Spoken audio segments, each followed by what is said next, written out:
ABGs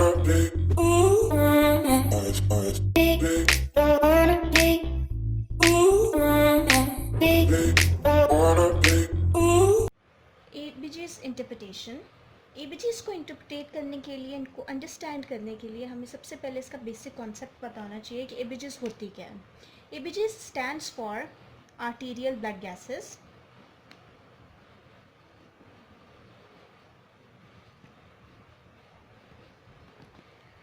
arteries के अंदर जितना भी हाईली ऑक्सीजनेटेड ब्लड है वो ट्रैवल करता है, और एबीजीज के अंदर जो सैंपल है वो इन आर्टरीज से कलेक्ट किया जाता है, जिसके थ्रू हम लोग ये एनालाइज करने की कोशिश करते हैं कि पेशेंट का ऑक्सीजन लेवल क्या है। ब्लड का ऑक्सीजन लेवल हमें पता चलता है, इसका वेंटिलेशन पता चलता है, वेंटिलेशन स्टेटस पता चलता है पेशेंट का, और एसिड बेस लेवल पेशेंट के ब्लड का वो एनालाइज होता है। एबीजीज को अंडरस्टैंड करने के लिए सबसे पहले हमें इसके 4 बेसिक कंपोनेंट्स का पता होना चाहिए।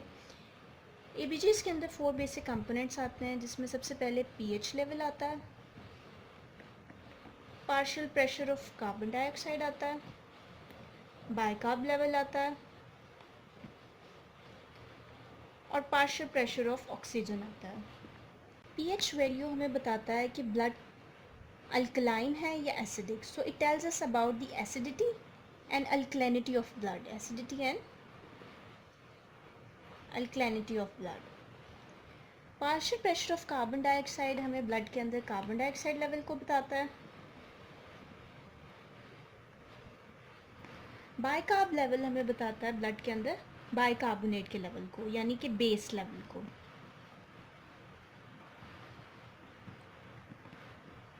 और पार्शियल प्रेशर ऑफ ऑक्सीजन से हमें पता चलता है हाइपोक्सिया का।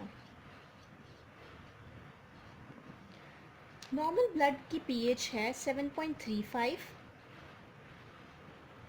से 7.45। ये नॉर्मल स्टैंडर्ड ब्लड की पीएच है, यानी कि जो न्यूट्रल ब्लड होता है वो 7.35 से 7.45 के दरमियान में होता है। अगर ब्लड की वैल्यू 7.35 से कम आती है तो इसका मतलब है कि वो ब्लड एसिडिक है, और अगर 7.45 से वैल्यू ज़्यादा आ रही है तो इसका मतलब ब्लड अल्कलाइन है। Partial pressure of carbon dioxide. Partial pressure of carbon dioxide की जो नॉर्मल वैल्यू है वो है 35 to 45।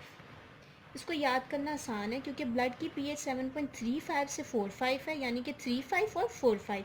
इसी तरह कार्बन डाइऑक्साइड की जो नॉर्मल वैल्यू है वो है 35 से 45। कार्बन डाइऑक्साइड का जो लेवल है हमारी बॉडी के अंदर रेगुलेट होता है बाय मीन्स ऑफ लंग्स। जितना ज़्यादा कार्बन डाइऑक्साइड का लेवल होगा उतने ज़्यादा हाइड्रोजन आइंस बॉडी के अंदर रिलीज़ होंगे, यानी कि उतना ज़्यादा एसिड प्रोड्यूस होगा। तो अगर 35 से 45 से वैल्यू ज़्यादा आती है तो इसका मतलब ब्लड एसिडिक है, और अगर इस गिवन वैल्यू से वैल्यू कम आ रही है तो इसका मतलब ब्लड बेसिक है, अल्कलाइन है। बाइकार्बोनेट। बाइकार्ब यानी कि बेस लेवल, इससे हमें बेस लेवल का पता चलता है, और इसकी जो नॉर्मल वैल्यू है वो है 22 to 26। जो बेस लेवल है हमारी बॉडी के अंदर बाइकार्बोनेट लेवल है, ये रेगुलेट होता है बाय मीन्स ऑफ किडनीज।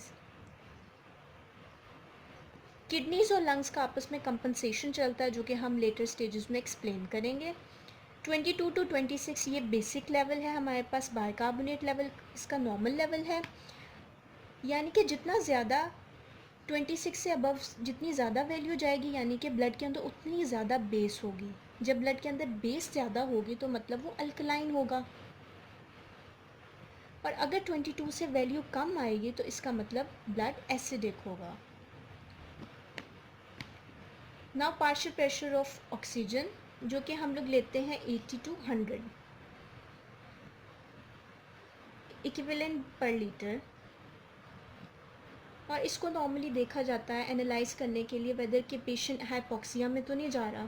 बाकी जो अबव पीएच लेवल है, कार्बन डाइऑक्साइड और बाइकार्बोनेट लेवल है, इनके ज़रिए से हम लोग फौरी तौर पर एनालाइज कर सकते हैं कि ब्लड का एसिडोसिस में है या अल्कलोसिस में है।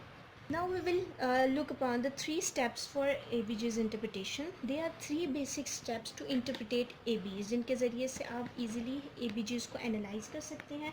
सबसे फर्स्ट स्टेप है identify if it is acidic or alkalosis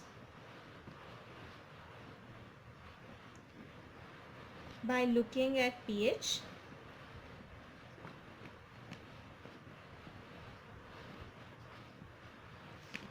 second method जो यूज़ होता है, आइडेंटिफाइंग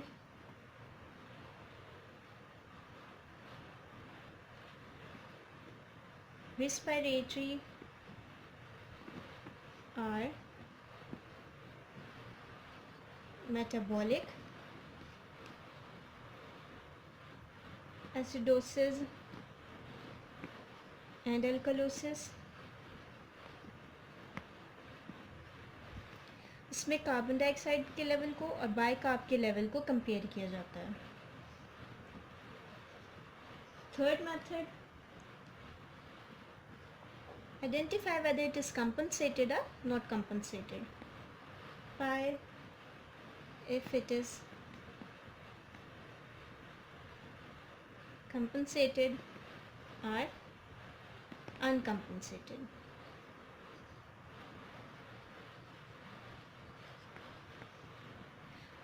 फर्स्ट पॉइंट में हमने आइडेंटिफाई करना है एसिडोसिस और अल्कलोसिस को बाय मीन ऑफ पीएच. यानी कि पीएच के वैल्यू को देख के आपने एनालाइज करना है कि वेदर ये जो ब्लड है ये एसिडोसिस में है या अल्कलोसिस में है. नॉर्मल पीएच की वैल्यू जो हमारे पास आती है वो है 7.35 to 7.45. हमने पहले भी डिस्कस किया है कि अगर ब्लड की वैल्यू 7.35 से कम आएगा, इफ़ लेस देन 7.35 तो वो एसिडोसिस में होगा. इफ़ ग्रेटर देन 7.45 तो वो अल्कलोसिस में होगा. एग्जाम्पल यूज़ करते हैं इसको जज करने के लिए. फॉर एग्ज़ाम्पल एबीजीज के अंदर हमारे पास ब्लड पीएच आता है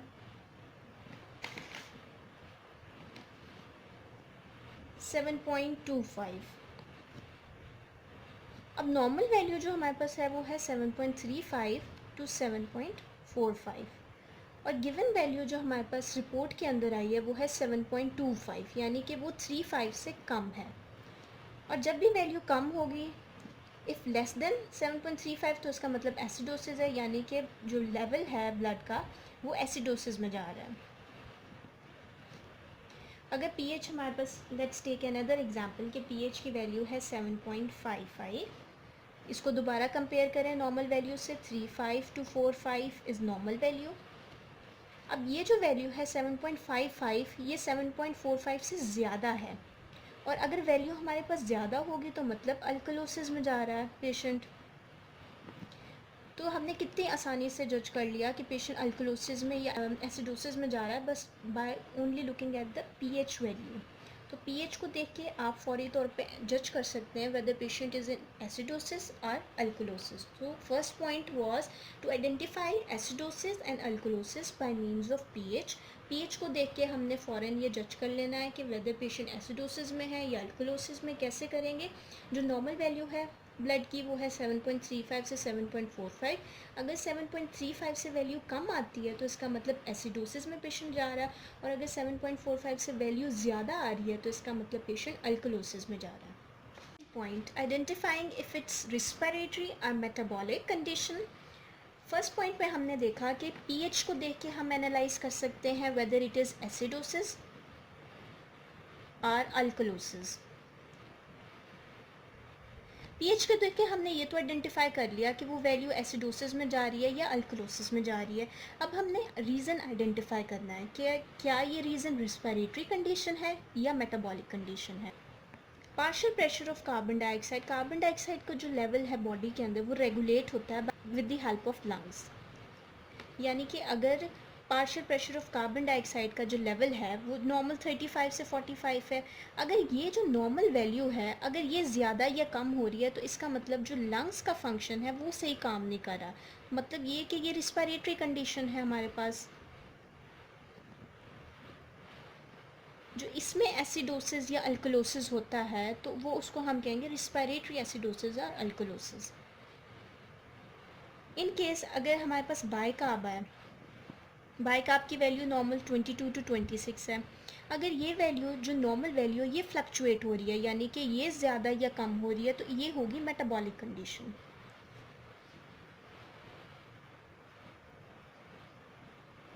इसको एनालाइज करने के लिए we will take an example. For example हमारे पास एक पेशेंट है जिसकी पीएच वैल्यू आ रही है 7.25, पार्शियल प्रेशर उसके कार्बन डाइऑक्साइड का है 48, बाइकार्ब की वैल्यू उसकी आ रही है 23। अब इनके नॉर्मल वैल्यूज़ लिख लें। पीएच नॉर्मल हमारे पास क्या कितना होता है 7.35 से 7.45। जो गिवन वैल्यू है पेशेंट के ब्लड की वो है 7.25, यानी कि इस गिवन वैल्यू से कम आ रही है, 35 से कम आ रही है। जब वैल्यू कम आती है तो हमें पता है कि वो पेशेंट एसिडोसिस में जा रहा है। तो पीएच को देख के हमने ये तो फ़ौरन आइडेंटिफाई कर लिया कि पेशेंट एसिडोसिस में जा रहा है। अब हमने आइडेंटिफाई करना है कि क्या इसका reason carbon dioxide respiratory condition है या बाइकार्ब मतलब मेटाबॉलिक कंडीशन है। कार्बन डाइऑक्साइड की नॉर्मल वैल्यू क्या होती है 35 से 45 और बाइकार्ब की नॉर्मल वैल्यू है 22 टू 26। अब इसमें आप देख सकते हैं कि 23 वैल्यू है बाइकार्ब की, यानी कि 22 टू 26 के दरमियान में आ रही है 23, विच मीन्स इट्स नॉर्मल, यानी कि उसका मेटाबॉलिक सिस्टम जो है वो नॉर्मल है। अगर आप देखेंगे कार्बन डाइऑक्साइड की वैल्यू को तो ये वैल्यू है 48, यानी कि गिवन जो नॉर्मल वैल्यू है 35 से 45 इज़ द लास्ट वैल्यू, 45 से वैल्यू ज़्यादा आ रही है। जितना ज़्यादा कार्बन डाइऑक्साइड का लेवल होगा उसका मतलब उतनी ज़्यादा एसिड है बॉडी के अंदर, और ये जो लेवल फ्लक्चुएट हुआ है ये हुआ है रिस्पिरेटरी कंडीशन की वजह से, तो ये कहलाएगा रिस्पिरेटरी एसिडोसिस।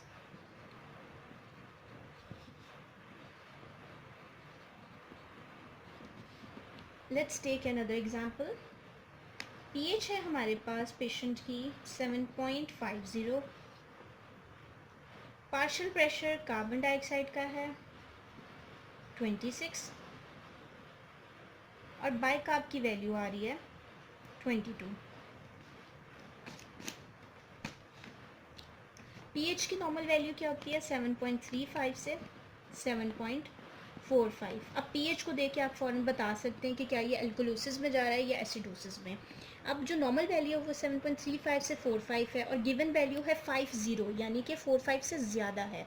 जब पीएच ज़्यादा होता है तो मतलब पेशेंट अल्कलोसिस में जा रहा है, तो पीएच को देख के हमने ये आइडेंटिफाई कर लिया कि अल्कलोसिस है। अब हमने आइडेंटिफाई करना है वेदर इट्स रिस्पिरेटरी कंडीशन और मेटाबॉलिक कंडीशन। इसकी भी नॉर्मल वैल्यू लिख लें। कार्बन डाइऑक्साइड की नॉर्मल वैल्यू है 35 से 45 और बाइकार्ब की वैल्यू है 22 टू 26। अब गिवन कंडीशन में आप देखें कि कार्बन डाइऑक्साइड का जो लेवल है वो आ रहा है 26, यानी कि 35 और 45 से कम आ रहा है। जब कार्बन डाइऑक्साइड यानी कि एसिड बॉडी के अंदर कम होगा तो इसका मतलब पेशेंट बेसिक की तरफ जा रहा है, तो ये रिस्पिरेटरी अल्कलोसिस हुआ। लेकिन साथ ही हमने बाइकार्ब को भी देखना है। बाइकार्ब की वैल्यू जो हमें दी है वो है 22, यानी कि which is absolutely normal. 22 to 26 is the normal value of bicarb.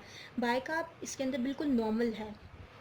जो वैल्यू फ्लक्चुएट हुई है वो है कार्बन डाइऑक्साइड, और कार्बन डाइऑक्साइड ये इंडिकेट करता है हमारे रिस्पिरेटरी कंडीशन को, तो ये रिस्पिरेटरी अल्कलोसिस है। अल्कलोसिस तो हमने पहले ही जज कर लिया था पीएच को देख के, फिर हमने ये फाइंड आउट कर लिया by looking at this partial pressure of carbon dioxide value that की responsible cause is respiratory, so this is respiratory alkalosis. ये तो थे हमारे पास रिस्पिरेटरी कंडीशन। अब now we will look at the metabolic condition. Above given examples में आपने ये देखा होगा कि जितने भी बाइकार्ब की वैल्यूज़ हैं वो नॉर्मल थी, जो फ्लक्चुएट कर रही थी वो हमारे पास कार्बन डाइऑक्साइड की वैल्यू थी, जो कि हमें रिस्पिरेटरी कंडीशंस की एग्जांपल्स थी। अब हम देखेंगे कि अगर बाइकार्ब की वैल्यू फ्लक्चुएट करती है और कार्बन डाइऑक्साइड की वैल्यू नॉर्मल होती है तो हम उसे कैसे जज करेंगे। Let's take an example. PH है हमारे पास पेशेंट का 7.25, पार्शियल प्रेशर कार्बन डाइऑक्साइड का है 37 और बाइकार्ब की वैल्यू है 21। अगेन आप नॉर्मल वैल्यूज़ पहले लिखें। 7.35 से 7.45 नॉर्मल पीएच की वैल्यू है। आप देख रहे हैं कि 7.25 जो वैल्यू है ये 35 से कम है, यानी कि अगर पीएच कम होती है गिवन स्टैंडर्ड से, अगर पीएच की वैल्यू कम आ रही है तो वो एसिडोसिस में जाता है। 7.45 से वैल्यू अगर ज़्यादा आती है तो वो बेसिक में जाता है। ये जो वैल्यू है वो 35 से कम जा रही है, यानी कि ये एसिडोसिस है। ये तो हमने आइडेंटिफाई कर लिया पीएच की वैल्यू देख के। अब हमने ये जज करना है वेदर इट्स रिस्पिरेटरी कंडीशन और इट्स अ मेटाबॉलिक कंडीशन। ठीक है, कार्बन डाइऑक्साइड की वैल्यू नॉर्मल है 35 से 45, बाइकार्ब की वैल्यू है 22 टू 26। अब कार्बन डाइऑक्साइड की वैल्यू देखें जो हमें गिवन एग्जांपल में है वो है 37। इट मीन्स कि ये लाई कर रही है इन दोनों के दरमियान में, 35 से 45 के दरमियान में लाई कर रहा है, जो कि एक नॉर्मल वैल्यू की है। तो इसका मतलब ये है कि पार्शियल प्रेशर कार्बन डाइऑक्साइड का इस केस में बिल्कुल नॉर्मल है। मतलब respiratory condition is there is no respiratory condition, हमारा जो रिस्पिरेटरी मैकेनिज्म है वो बिल्कुल नॉर्मली परफॉर्म कर रहा है। अब फ्लक्चुएशन किस में आई, बाइकार्ब की वैल्यू देखें। बाइकार्ब की नॉर्मल वैल्यू होती है 22 टू 26। इस गिवन एग्जांपल में आप देखें कि जो 21 बाइकार्ब की वैल्यू है जो लाई करता है। Now we will look at the bicarb value. Bicarb की वैल्यू जो हमें गिवन है वो है 21, नॉर्मल वैल्यू 22 टू 26 है। बाइकार्ब रिप्रेजेंट बेस, यानी कि जितनी ज़्यादा वैल्यू होगी 26 से, जितनी ज़्यादा वैल्यू होगी उतना ज़्यादा ब्लड बेसिक होगा, मतलब पेशेंट अल्कलोसिस की तरफ जाएगा। और अगर बेस बॉडी के अंदर कम है तो इट मीन्स कि ब्लड एसिडिक होगा। और गिवन वैल्यू 21 यानी कि जो नॉर्मल वैल्यू है इससे कम है, तो it means it is a metabolic acidosis. Now we will take an example of metabolic alkalosis.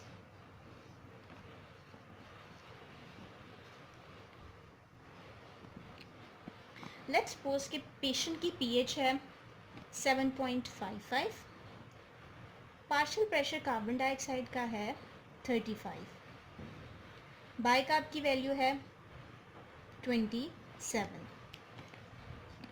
दोबारा आप नॉर्मल वैल्यूज़ लिखें। पीएच की नॉर्मल वैल्यू है 7.35 से 7.45, ये नॉर्मल वैल्यू है। अगर वैल्यू 7.45 से ज़्यादा आती है तो इसका मतलब ब्लड अल्कलाइन है। अब जो गिवन वैल्यू है 7.55 यानी कि 7.45 से ज़्यादा है, तो इसको देखते ही हमें पता चलेगा कि पेशेंट अल्कलोसिस में जा रहा है। अब हम आइडेंटिफाई करेंगे कॉज को, वेदर इट्स रिस्पिरेटरी और मेटाबॉलिक। कार्बन डाइऑक्साइड की नॉर्मल वैल्यू 35 टू 45 है। जो गिवन वैल्यू कार्बन डाइऑक्साइड की वो नॉर्मल है 35 एंड 35 है, सो इट्स नॉर्मल। बाइकार्ब की नॉर्मल वैल्यू 22 टू 26 है। जितना ज़्यादा 26 से ज़्यादा वैल्यू आएगी उतनी ज़्यादा ब्लड के अंदर बेस होगी, यानी कि ब्लड अल्कलाइन होगा। और अगर वैल्यू बेस की कम होती है 22 से, तो इसका मतलब वो एसिडोसिस की तरफ जा रहा है। गिवन एग्जांपल में हमारे पास जो वैल्यू है बाइकार्ब की वो है 27, यानी कि 26 से ज़्यादा है। It means it's a metabolic alkalosis. Third step in Abbe's interpretation, which is a compensatory mechanism.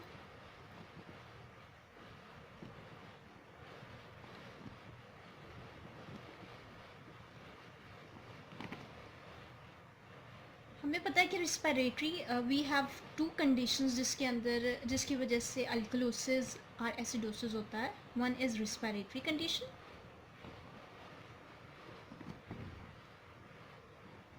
and the other is a metabolic condition.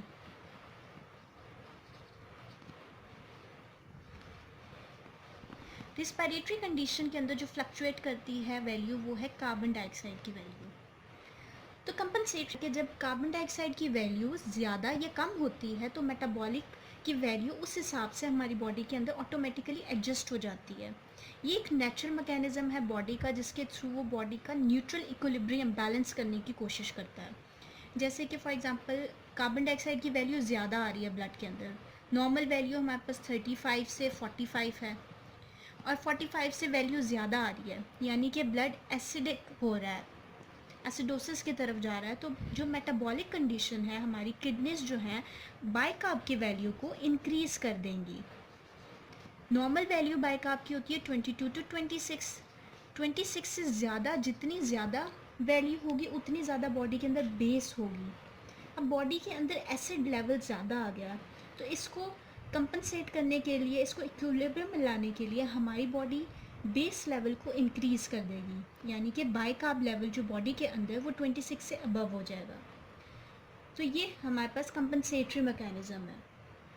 Likewise अगर हमारे पास मेटाबॉलिक कंडीशन ऐसी आती है जिसके अंदर हमारे पास बाइकार्ब का वैल्यू फ्लक्चुएट करता है, बाइकार्ब की वैल्यू जो नॉर्मल 22 टू 26 है, अगर 26 से ज़्यादा वैल्यू आ रही है, ठीक है, और रिस्पिरेटरी कंडीशन इसको कंपनसेट करेगा। कैसे? अगर बाइकार्ब की वैल्यू हमारे पास 26 से ज़्यादा आ रही है, ब्लड के अंदर बेस ज़्यादा आ रहा है, तो बॉडी एसिड के लेवल को ज़्यादा कर देगा। एसिड का नॉर्मल लेवल 35 से 45 है, तो एसिड के लेवल को इंक्रीज़ कर देगा ताकि वो न्यूट्रल हो जाए।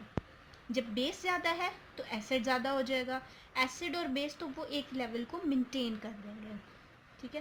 So this is a compensatory mechanism. लेकिन ये जो कंपनसेटरी मैकेनिज़्म है ये इतना सफिशेंट नहीं होता, जिसकी वजह से हमें पीएच के अंदर जो है वो डिफ्लेक्शन नज़र आती है।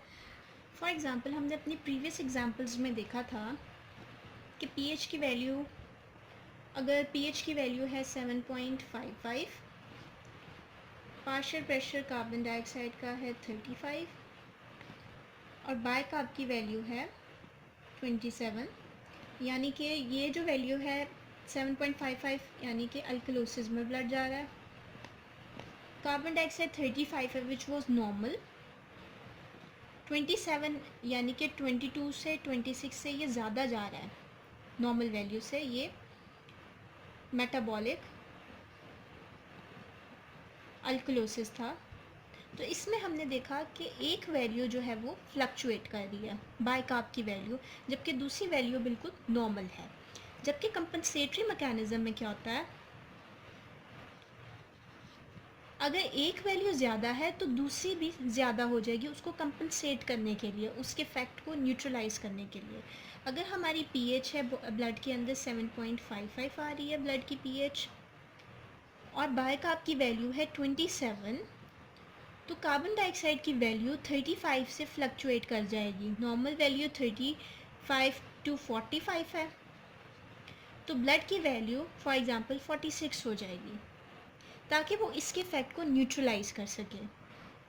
This was our compensatory mechanism.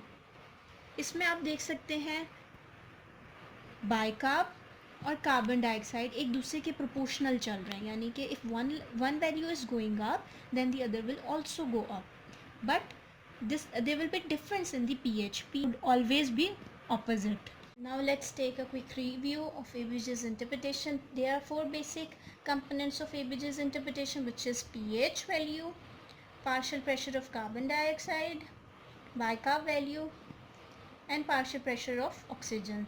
Normal value pH is 7.35 to 7.45. अगर 35 से वैल्यू कम आएगी तो इसका मतलब एसिडोसिस है, और अगर 7.45 से वैल्यू ज़्यादा आएगी तो इसका मतलब अल्कलोसिस है। कार्बन डाइऑक्साइड की नॉर्मल वैल्यू है 35 से 45, ये नॉर्मल वैल्यू है। अगर कार्बन डाइऑक्साइड की वैल्यू 45 से ज़्यादा आएगी तो इसका मतलब ज़्यादा कार्बन डाइऑक्साइड ज़्यादा एसिड, मतलब एसिडोसिस। और अगर वैल्यू 35 से कम होगी तो इसका मतलब एसिड कम है, तो मतलब अल्कलोसिस। Normal value of bicarb is 22 to 26। Bicarb represent करता है बेस को। अगर 26 ये नॉर्मल वैल्यू से ज़्यादा बाइकार्ब है बॉडी के अंदर, इसका मतलब ब्लड बेसिक है, मतलब अल्कलोसिस में जा रहा है। अगर वैल्यू बेस की कम है बॉडी के अंदर, यानी कि 22 से कम है, तो इसका मतलब acidosis. Partial pressure of oxygen represent करता है हाइपोक्सिया को और इसकी नॉर्मल वैल्यू है 80 to 100। अब इसके साथ साथ ऑक्सीजन सैचुरेशन भी देखी जाती है जो कि नॉर्मली 95 to 100% होती है।